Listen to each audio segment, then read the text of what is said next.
Forget werewolves and vampires. The most terrifying monster in North American folklore doesn't come from castles or haunted towns. It comes from the frozen woods, where starvation, madness, and isolation turn men into monsters.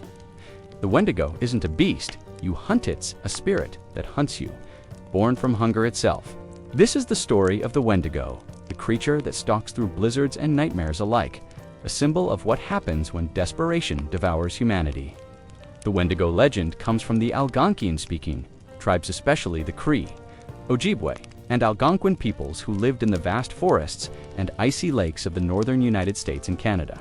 For these communities, winter wasn't just a season. It was a test of endurance. Temperatures plunged below freezing, snow-buried villages, and hunting became a matter of survival. When food ran out, when the game disappeared, and when starvation began to creep into the bones, something darker was said to appear. A shadow in the trees, a whisper in the wind, a hunger that never ends. That was the Wendigo. To the Algonquian peoples, the Wendigo wasn't just a myth, it was a warning. They described it as a towering figure, often 15 feet tall, its skin stretched tight over bone, its ribs visible, and its lips long gone from its rotting mouth. Its eyes glowed with cold fire, and its breath froze the air. It was said that when it moved, the forest went silent. No birds, no animals, no wind, just the crunch of snow under its skeletal feet. The Wendigo wasn't born, it was made. According to legend, when a person resorted to cannibalism in order to survive the harsh winter, their soul became corrupted by hunger and greed. The act of consuming human flesh, especially out of desire rather than sheer need, bited the Wendigo spirit inside them. That spirit transformed the person into a monster driven by endless craving. The more it ate, the hungrier it became. No amount of flesh could satisfy it. Every bite only deepened its starvation. The Wendigo's hunger was eternal. Imagine the horror of those winters. A small group stranded by a blizzard, their food gone, their families starving. One by one, they begin to die. The survivors are faced with an unbearable choice: starve or eat what's left. In that moment of weakness, the Wendigo is said to whisper. Its voice sounds like wind through dead branches, promising survival, promising warmth if only you take a bite. Those who listen become the very thing they fear. To the tribes, this wasn't just a ghost story, it was moral law wrapped in myth. The Wendigo was a symbol of the dangers of greed, selfishness, and moral decay. It represented what happens when survival becomes obsession, when the line between man and monster disappears. To eat another human was to give up your humanity entirely. Once you crossed that line, there was no return. You didn't just become cursed, you became hunger itself. But the Wendigo's curse wasn't only for those who ate human flesh. In many stories, even greed alone could awaken the spirit. A hunter who took more meat than he needed, a trader who hoarded food during a famine, a leader who let others starve, any of them could draw the Wendigo's attention. The spirit was the embodiment of imbalance, punishing those who broke the natural order by taking too much. It wasn't just about survival, it was about harmony. The land provided enough if one took only what was needed. The Wendigo haunted those who didn't. Anthropologists who studied the legend believe it grew from real experiences with starvation in northern winters. When communities faced famine, stories of the Wendigo served as both warning and social control. Fear kept people from turning against one another. It preserved morality in times of desperation. But that fear also had psychological power. Some cases from the 19th and early 20th centuries describe what became known as Wendigo psychosis, a state of madness where a person isolated and starving became convinced they were turning into a Wendigo. They might claim to feel uncontrollable hunger or confess to craving human flesh. In many tribes, such individuals were sometimes killed out of fear. They would transform completely. One of the most chilling recorded accounts is that of Swift Runner, a Cree man from the 1870s.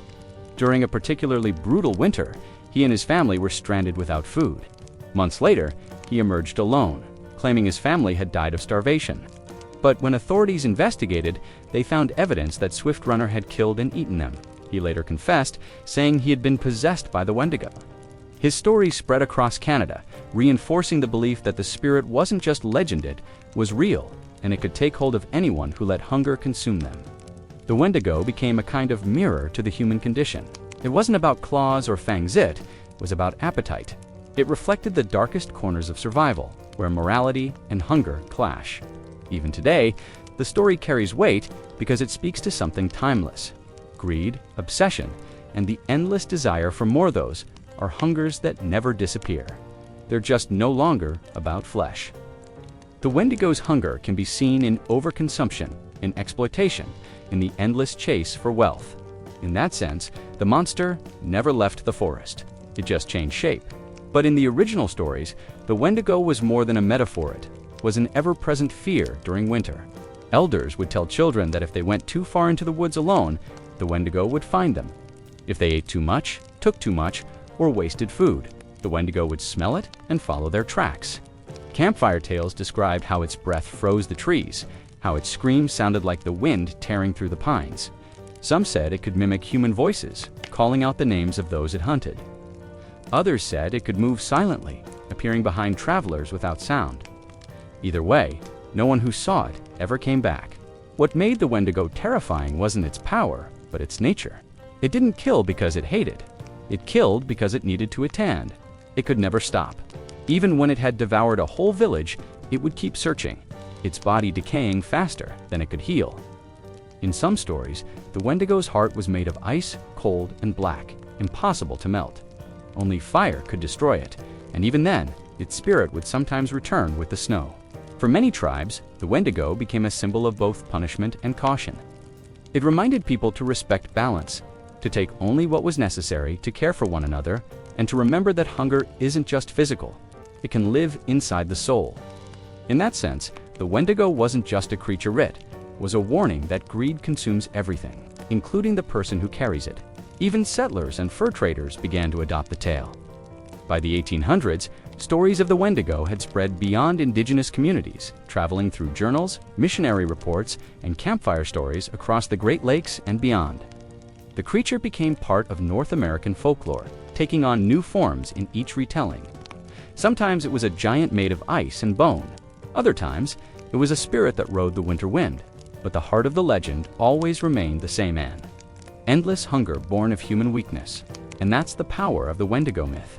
It doesn't just live in the past, it haunts the present. Every time you see a story about someone who destroys themselves chasing more power, more wealth, more fame, you're seeing the Wendigo spirit in action. The shape has changed, but the hunger hasn't. It's the same ancient warning. When you let desire consume you, you become the monster you fear.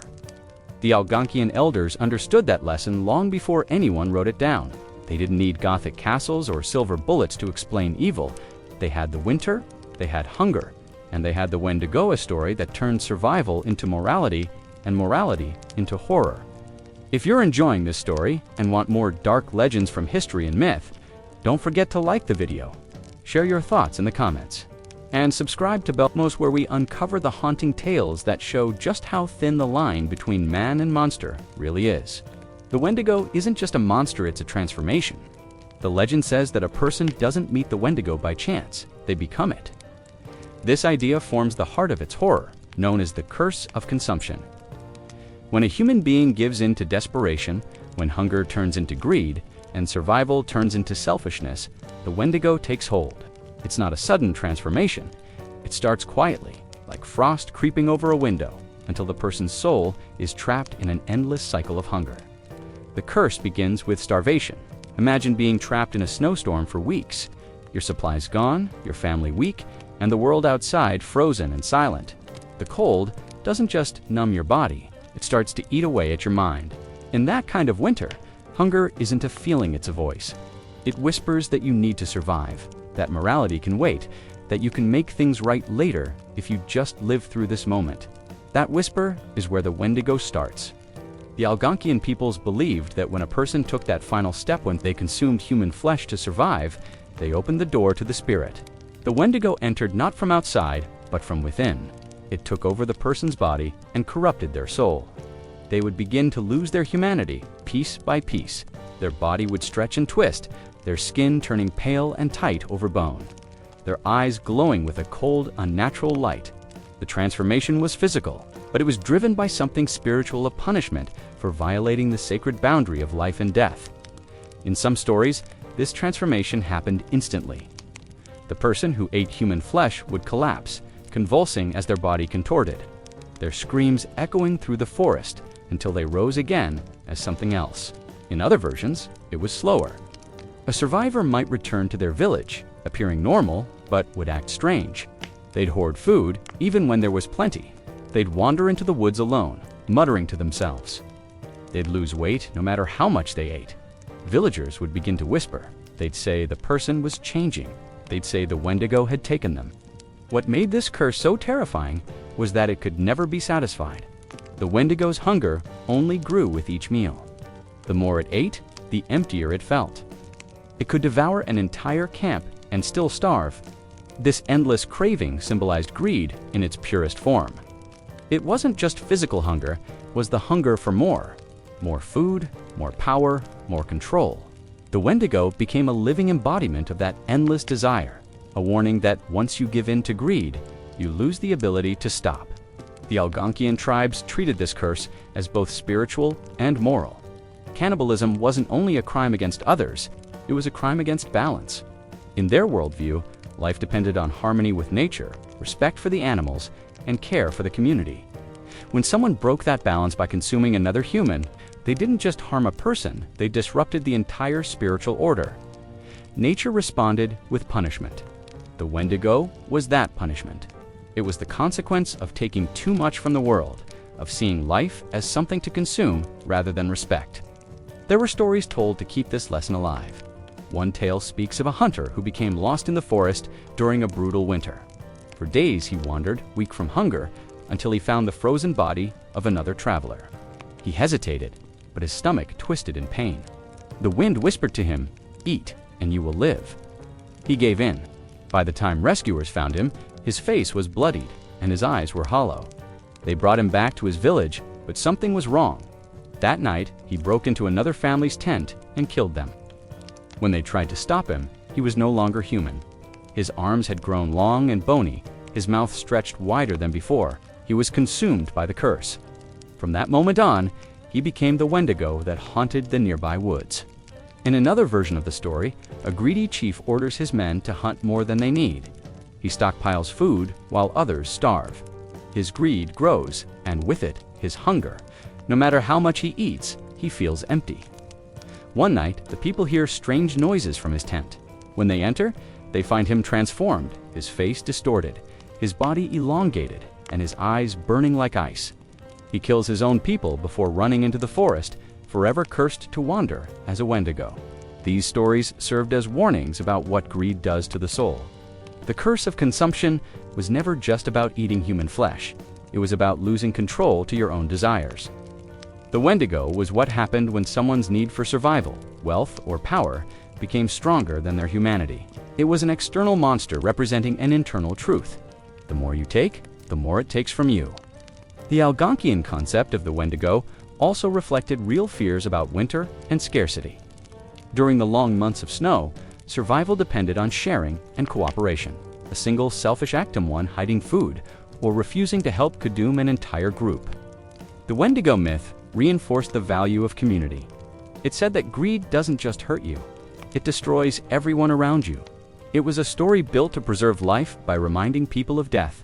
But the Wendigo wasn't always seen as purely evil. In some versions, it was also a test. It revealed who could resist temptation and who would give in. Those who faced starvation and refused to harm others were said to gain spiritual strength. They had proven that their humanity was stronger than the hunger. The Wendigo was both a curse and a mirror. It showed the true nature of a person when survival was on the line. The curse also carried a tragic irony. Even though the Wendigo was monstrous, it still remembered being human. It knew it was cursed, and in some tales, it begged for death. People said that if you listened carefully during a blizzard, you could hear its cries echoing through the wind, not howls of rage, but wails of sorrow. It was said to mourn what it had lost, its name, its family, its soul.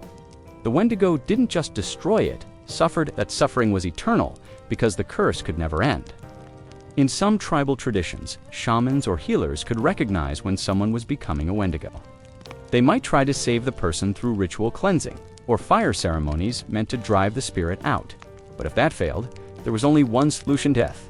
The person had to be killed before they could harm others. In that way, the community treated the Wendigo curse not only as a danger, but as a disease. Once it spread, it could only be stopped by destroying the host. There were real historical cases where people were executed for suspected Wendigo possession. To outsiders, it may seem superstitious, but within those cultures, it was an act of protection. The curse was not metaphorical, it was believed to be as real as frostbite or famine. The Wendigo represented the extreme edge of human behavior, the point where desperation becomes evil. The curse of consumption remains one of the most haunting moral lessons in folklore. It isn't about monsters in the dark, it's about the darkness that lives inside people. The Wendigo is a reminder that every act of greed begins with a small hunger, and every hunger, if fed without restraint, grows until it consumes everything. In the end, the Wendigo doesn't hunt from the woods, it waits in the heart, whispering promises of survival, power, and more. And those who listen too long find that once it takes root, the hunger never ends. In the frozen silence of northern Canada and the Great Lakes region, stories of the Wendigo weren't always confined to myth. There were real accounts, documented by missionaries, traders, and the communities themselves, of people who believed the spirit had entered them. They weren't pretending or playing out folklore. They were terrified, convinced that they were becoming the very creature their culture feared most. This was called Wendigo psychosis, a disturbing and tragic phenomenon where the line between legend and reality vanished completely. The symptoms were as chilling as the winters that birthed them. Those affected by Wendigo psychosis would begin to believe they were turning into the monster. They said they could feel something crawling under their skin, changing them from the inside. They spoke of an unbearable hunger that no amount of food could satisfy, a craving specifically for human flesh. Some said they saw their reflection in the ice and didn't recognize the face staring back. It looked hollow, stretched, and wrong. Fear spread through entire villages when someone began to show these signs. People whispered that the Wendigo had claimed another soul. For outsiders, it's tempting to dismiss this as simple madness or superstition. But to the Algonquian communities, it was something deeper.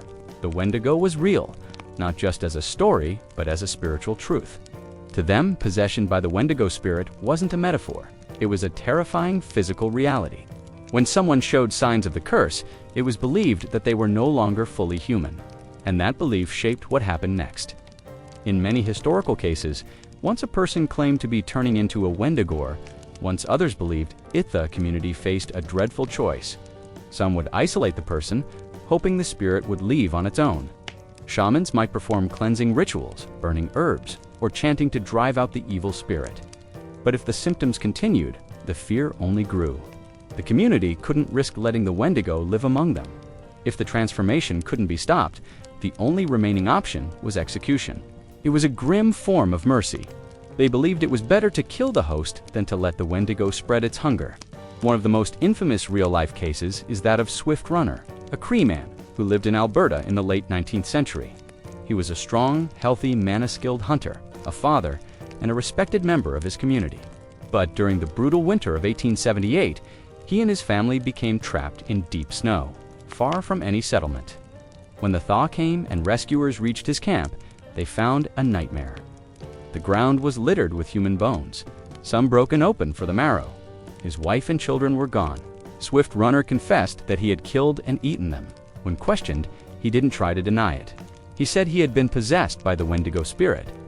He claimed the hunger had consumed his mind and that he could feel himself changing, as if something ancient and cold had taken over his body.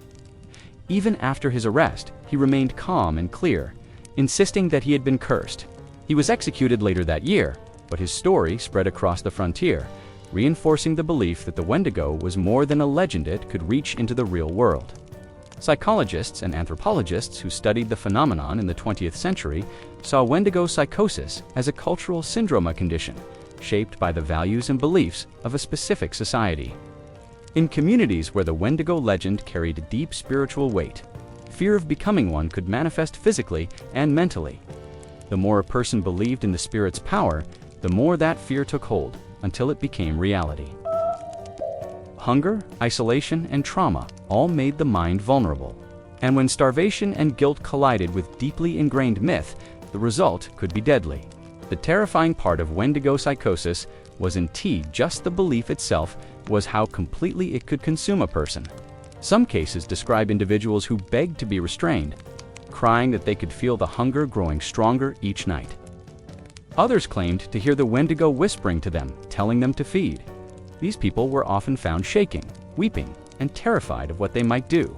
In some communities, it wasn't uncommon for the afflicted to ask for death, believing it was the only way to stop the transformation. For the Algonquian peoples, this wasn't simply a mental illness, it was spiritual contamination.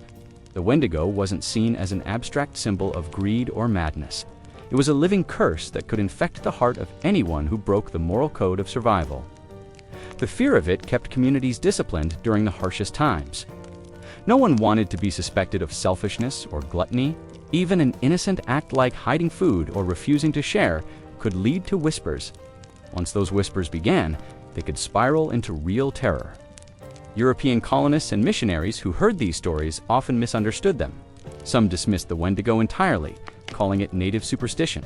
Others exaggerated the accounts, turning them into sensational tales of savages haunted by demons.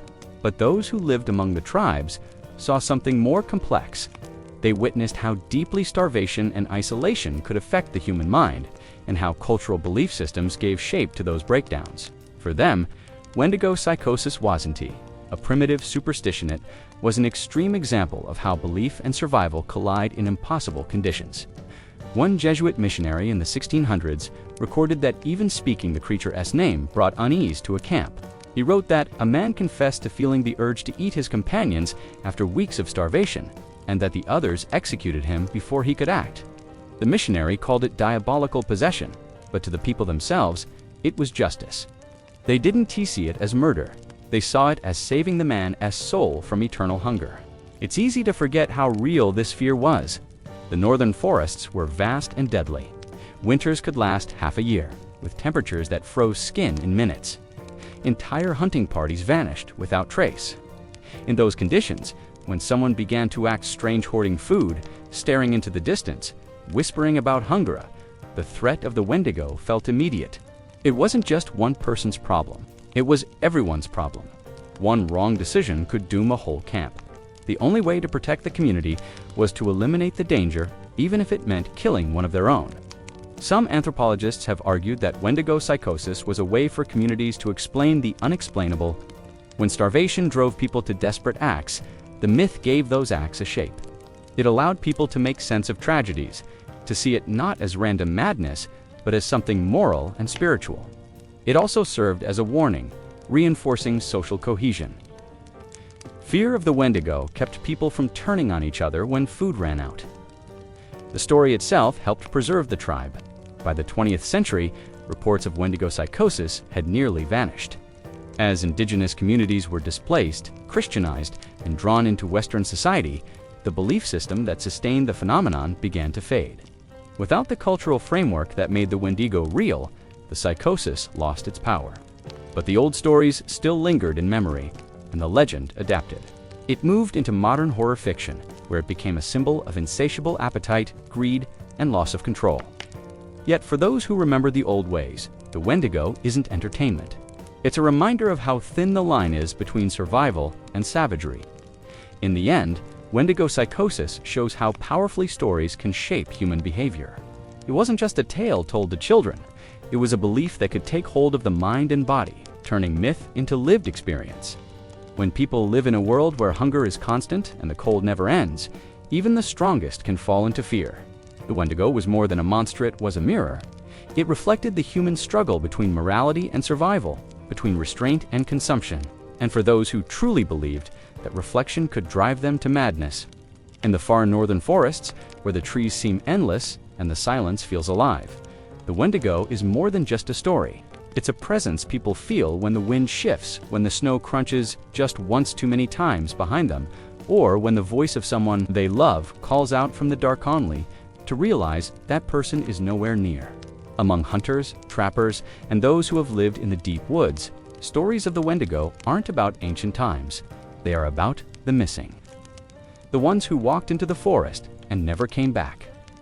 For centuries, the Algonquian people spoke of the Wendigo as a trackerous spirit that follows lost travelers through the snow. It doesn't sprint or attack like an animal. It stalks. It knows the woods better than any living creature, and it waits until its prey is weak, cold, and alone.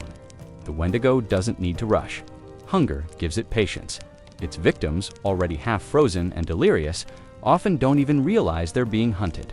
They hear branches snapping, faint voices calling their names, and see figures moving between the trees. But by the time they understand what's happening, it's too late. In the stories told by elders, the Wendigo uses mimicry as its most terrifying weapon. It can copy the voice of a friend, a child, or a loved one calling for help. Imagine being deep in the snow, your supplies gone, and you suddenly hear your brother's voice shouting from the woods. You follow the sound, thinking you're saved. You stumble through the trees, following that familiar tone that keeps moving just ahead. Each time you call back, it answers just close enough to keep your hope alive. But then the snow gets deeper, your legs grow numb, and the forest swallows the light. That's when you realize the voice has stopped, and the silence that follows isn't empty, it's listening. This mimicry isn't just a trick, it's a reflection of what the Wendigo represents. It's not simply a monster that kills, it's a force that exploits human emotion, hope, compassion, and the instinct to help others. Those are the things that lead people into its grasp. The Wendigo doesn't need brute strength when it can manipulate what makes people human. In that sense, the legend carries a grim warning. In the wilderness, even kindness can be fatal if it blinds you to danger. Many tribes believed that the Wendigo was bound to the deep woods because that was where humans were weakest. The wilderness wasn't just a place, it was a test. The vast cold forests reminded people that nature could be both provider and destroyer. When someone went missing, it was easy to believe that something ancient and hungry had taken them.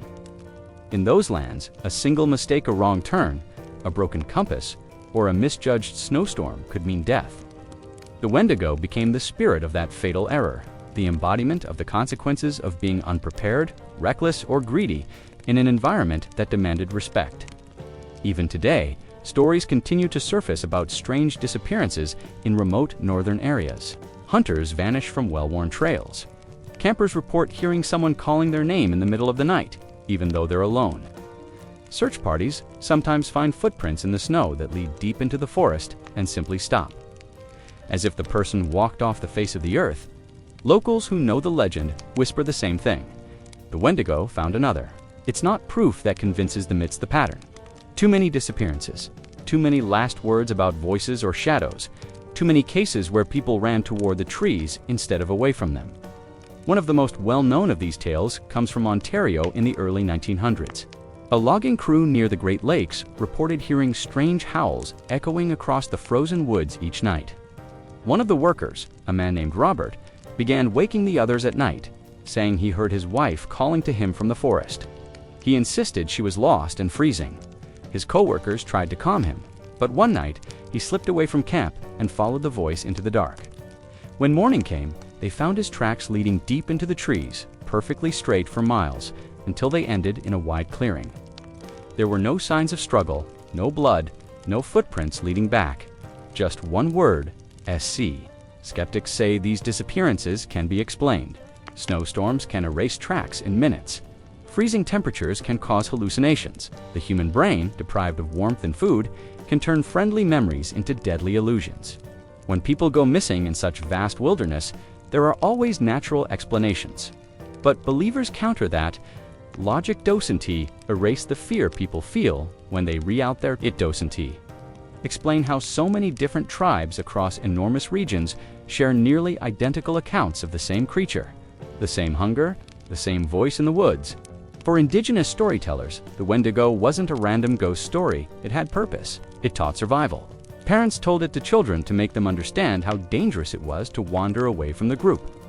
Hunters remembered it when they felt overconfident, reminding themselves that the forest doesn't forgive mistakes. The Wendigo was the voice of the wilderness itself, reminding humans of their fragility. It was nature's enforcerous spirit that punished arrogance and overreach. When someone ignored the rules of the wild, the Wendigo came for them.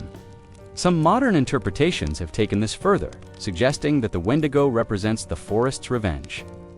When settlers came and began stripping the land, killing animals in excess, and showing no respect for balance, the legend adapted. The Wendigo became a kind of guardian spirit, punishing those who took more than they needed.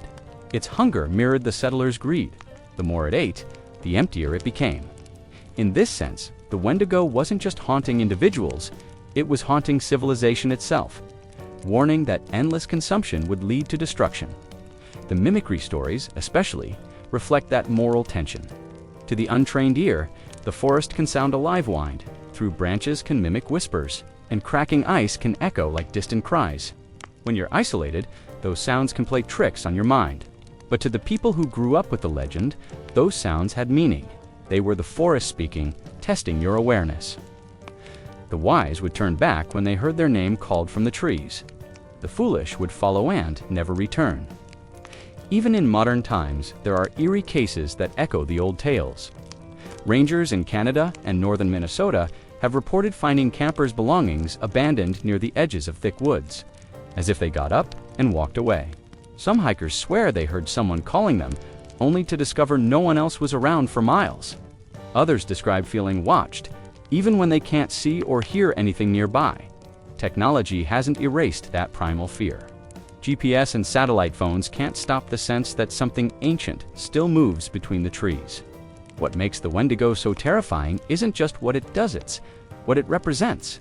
It's the idea that the wilderness itself has eyes, that it remembers every broken rule, every selfish act, every time someone forgets to respect it. In a world where people now enter the wild with machines, cameras, and confidence, the legend of the Wendigo stands as a reminder that nature doesn't care about human dominance. It's still vast, still powerful, and still hungry. When people disappear without trace in these regions, most will say it was exposure, a fall, or an accident. But those who've heard the stories know better. They say the Wendigo is still tracking souls in the snow, still whispering in familiar voices, still feeding on those who forget to fear the forest. And maybe, on certain nights when the wind carries a human cry through the trees, it's not the wind at all. It's the echo of something ancient calling out to see who will follow. In the end, the Wendigo is not just a ghost story whispered around campfires. It's a warning, a moral compass carved into the ice and the trees of the north. The creature doesn't only haunt the body, it haunts the soul. It exists as a reflection of what happens when greed, hunger, and isolation strip a person of their humanity. In the legends, the Wendigo is monstrous, not because it was born that way, but because it became that way, it was once human. That's what makes it so terrifying. The real horror is not the fangs, the claws, or the glowing eyes. It's the realization that anyone can become it under the right circumstances. The Algonquian people believed that the Wendigo was created. When a person gave in to their most selfish desires during times of desperation, when the cold was too deep and the stomach too empty, some would do the unthinkable: consume another human being to survive. In that moment, the act itself was not just physical, it was spiritual. The person's heart froze and their soul fractured. The Wendigo spirit entered them, consuming their humanity until nothing was left but endless hunger. The curse wasn't about food, it was about greed. The Wendigo could never be full, no matter how much it devoured. It stood as the embodiment of the truth that once you let greed rule you, it owns you forever. In a way, the story mirrors every moment in human history when survival instincts turned into cruelty or selfishness. You can imagine a small group of people trapped in a blizzard, the snow piling higher each hour, the fire fading to embers. Hunger sets in, not just in the body, but in the mind. The sound of the wind becomes unbearable, like whispers that never stop. Someone looks at another and doesn't see a friend anymore, only food. That's the moment the Wendigo is born. It's not summoned by spells or rituals. It comes from choices. It's what happens when morality collapses under pressure. The Algonquian storytellers used this legend to remind people that survival without honor isn't truly survival. The Wendigo wasn't only a warning about cannibalism, it was a symbol for all forms of unchecked greed. It represented the spiritual sickness that comes from taking more than you need, whether that's food, land, or power. Among many tribes, the Wendigo was also a way to explain what happened when communities or individuals grew too greedy, too focused on themselves. The same hunger that drove the creature to devour others could be seen in people who hoarded food during famine, or who destroyed forests for personal gain. In that sense, the Wendigo was more than a monster, it was a mirror. The lesson was clear: greed destroys balance. Nature provides enough for those who respect it, but when people forget that balance, when they take without giving back, something begins to die inside them. The Wendigo is what remains when the soul starves, even as the body gorges. It's a terrifying idea because it doesn't just belong to ancient forests. You can see echoes of it everywhere, in greed-driven corruption, in endless consumption, in the hunger for power that never satisfies. The legend warns that the Wendigo still exists wherever humanity loses its restraint. This theme of hunger without satisfaction has made the Wendigo one of the most enduring monsters in North American folklore. Over the centuries, the story spread beyond indigenous communities, taking new forms in literature, art, and horror films. Yet the core message never changed. Every retelling still comes back to that same haunting truth. The Wendigo lives in the space between need and greed. It asks the listener to think about what they do when pushed to their limits and what they become if they cross that invisible line. In some tribes, elders taught that the Wendigo spirit could still infect people metaphorically. You didn't need to eat flesh to become one. Acts of cruelty, greed, or betrayal could make your spirit Wendigo-like. A leader who hoarded resources while his people starved was said to be touched by the Wendigo. A traitor who exploited others for profit was seen as possessed by the same hunger. These moral lessons kept communities grounded in empathy and cooperation. The legend became a form of social law, ensuring that people never forgot the importance of restraint, generosity, and respect for life. Even modern psychologists and anthropologists have been fascinated by how deeply this myth connects to human behavior. The concept of Wendigo psychosis was studied not only as a cultural phenomenon, but as a metaphor for what happens when greed and isolation drive people beyond reason. The idea that you can lose your humanity to your own desires is both ancient and modern. What makes the legend timeless in many ways. The Wendigo is a warning about what happens when humans forget they're part of nature, not above it. You can still feel that warning today. The world faces its own kind of hunger, endless consumption, exploitation, and the drive to take more than the planet can give. Forests are disappearing, oceans are choking, and entire ecosystems are collapsing because of human greed. The Wendigo legend echoes louder than ever in that context. It asks a question no technology or wealth can answer. How much is enough? When does survival become destruction? The Wendigo reminds us that once hunger becomes obsession, it consumes everything, including us. It's also a story about isolation and the dangers of turning inward. In many versions, the Wendigo starts with someone cut off from others, alone, in the cold, removed from community. It's loneliness that allows the hunger to grow unchecked.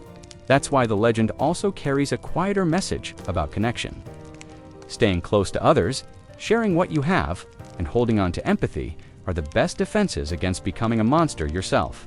The moment you isolate yourself, you start to lose the warmth that keeps the spirit of the Wendigo away. The Wendigo's physical form is horrifying because it mirrors that inner decay. It's described as a creature that's tall, skeletal, with bones pushing through the skin, lips torn or missing, and eyes that burn with cold light. Its body is often frozen, like it's part of the winter itself. Every version emphasizes how thin it is. No matter how much it eats, it's always starving. That imagery captures the essence of greed perfectly. You can consume endlessly, and still, you'll never be full. The more you take, the more you lose. The Wendigo eats itself alive from the inside, a perfect metaphor for what greed does to the soul. When people tell the story today, whether in books, shows, or around a fire, they're not just repeating an old myth. They're re-keeping alive a piece of moral truth that's as sharp and cold as ever. The Wendigo legend doesn't just warn about cannibalism, warns about obsession, greed, and the cost of forgetting what it means to be human. It reminds us that the worst monsters aren't born in forests, they recreated in hearts that forget compassion. So when the snow falls thick and the forest grows silent, and the cold wind sounds almost like a whisper calling your name, maybe pause before answering. Remember what the elders said. The Wendigo hunts those who give in to their hunger. It's not just a creature of the woods, it's the hunger that waits inside every person, testing their strength when the world turns cold. And if you ever find yourself lost in that darkness, listen closely to the silence, because once you hear the Wendigo's voice, it's already too late. If you enjoyed exploring the legend of the Wendigo and the deeper meanings behind this chilling piece of folklore, make sure to like, comment, and subscribe to Belmoze. There are countless myths and stories that still walk in the shadows of history, and together, we'll keep bringing them to light, one haunting legend at a time.